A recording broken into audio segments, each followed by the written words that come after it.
नमस्कार दोस्तों।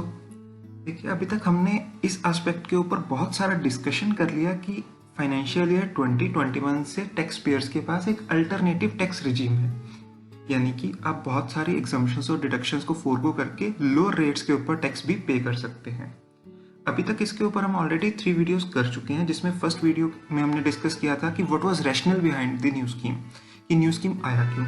Second video के अंदर हमने डिस्कस किया कि आप किस तरह से स्कीम को ऑप्ट कर सकते हैं, कितने स्विचेस अलाउड है आपको ओल्ड और न्यू स्कीम के अंदर आपको अगर शिफ्ट करना है। थर्ड वीडियो में गुप्ता जी ने आपको बहुत बढ़िया तरीके से एक्सप्लेन किया कि आपको कौन सी स्कीम बेनिफिशियल है और आप कैसे डिसाइड कर सकते हैं कि आपको किस स्कीम के अंदर टैक्स पे करना है। आज हम इस सीरीज की लास्ट वीडियो रिकॉर्ड कर रहे हैं, जिसके अंदर हम ये बात करेंगे कि आपके एम्प्लॉयर आपकी सैलरी पे टीडीएस किस तरह से डिडक्ट करेंगे, वो ओल्ड रिजीम के अंदर करेंगे या न्यू टैक्स रिजीम के अंदर करेंगे। तो आइए इस बात को भी समझते हैं। सबसे पहले तो ये देखिए कि टीडीएस ऑन सैलरी के प्रोविजंस क्या हैं। सैलरी के ऊपर जो टीडीएस डिडक्ट होता है दैट इज अंडर सेक्शन 192। तो कोई भी एम्प्लॉयर, उसका नेचर कैसा भी हो, यानी कि वो इंडिविजुअल भी हो सकता है, एचयूएफ भी हो सकता है, कंपनी भी हो सकती है, तो इन सभी को टीडीएस डिडक्ट करना होता है on salary under section 192। TDS is deducted irrespective of the residential status, यानी कि आपका अगर एम्प्लॉई रेजिडेंट है या फिर नॉन रेजिडेंट है, इन बोथ द केसेस उसको टीडीएस इस पे डिडक्ट करना है।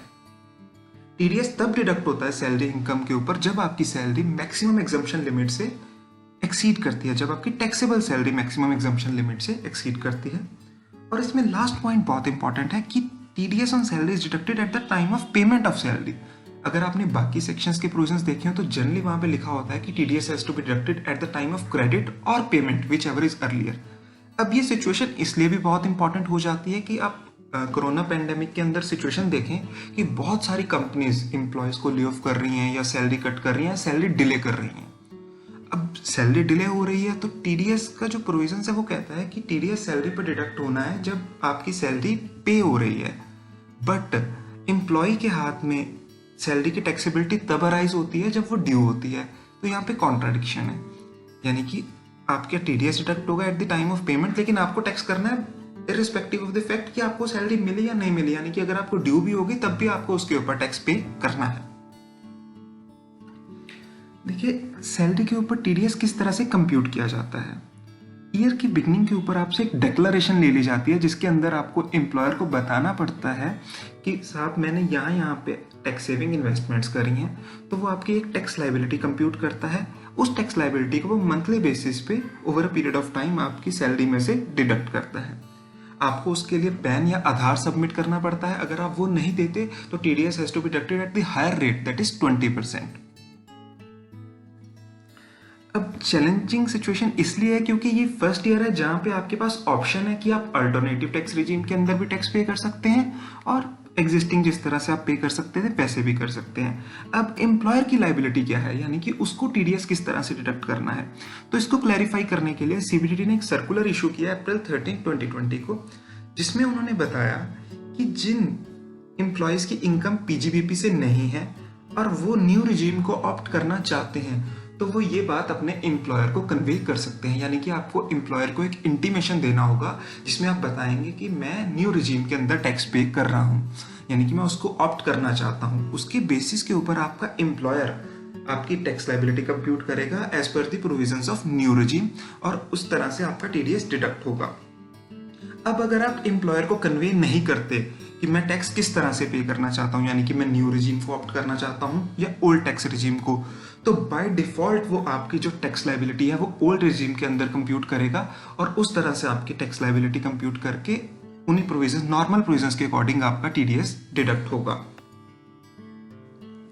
अब आपने अगर एम्प्लॉयर को एक डिक्लेरेशन दे दी कि मैं न्यू रिजीम के अंदर टैक्स पे करना चाहता हूँ, तो क्या आप उस डिक्लेरेशन को चेंज कर सकते हैं या उस इंटीमेशन को, ऑप्शन को चेंज कर सकते हैं?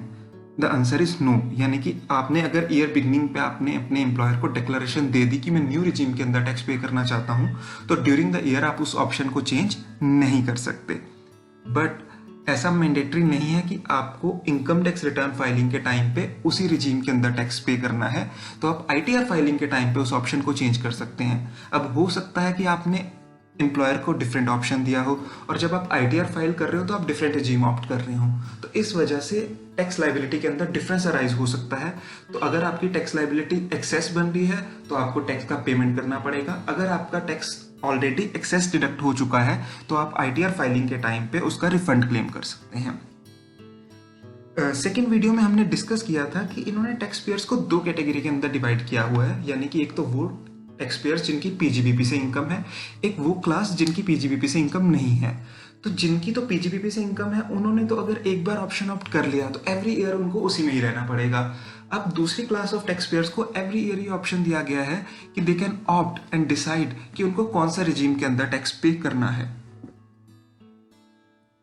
आई थिंक हमने इस सीरीज के अंदर मोस्ट ऑफ द इश्यूज जो 115 बीएसी यानी कि न्यू रिजीम के हैं उनको डिस्कस कर लिया है, और आपको भी इस इशू के ऊपर काफ़ी क्लैरिटी आ गई होगी। स्टिल अगर आपकी कोई क्वेरीज हैं तो आप हमें कमेंट सेक्शन के अंदर लिख सकते हैं।